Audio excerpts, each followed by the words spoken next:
Today I am making a Greek bowl, which was inspired by my $1.50 plant-based tzatziki that I got from the store today. All right, so we're starting off with some chickpeas that we're gonna just saute with some oil. One of the first videos I made in this house was my salmon, lemon, arugula, chickpea with tartar, and we didn't have tartar, so my fiance actually made some for me. So I'm gonna use that to season the chickpeas just like I did in the other recipe. Smells so good. I'm just gonna add a little bit more olive oil. And I don't know if the tartar had salt in it, I don't remember, but I'm adding more salt.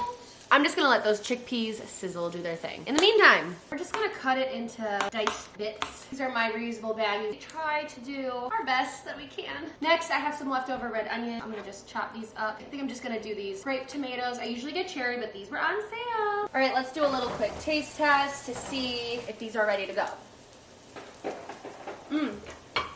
Alrighty guys, time to assemble our bowls. Let's first take our leftover baby spring mix that I also got on sale originally for $2.07. Baby arugula.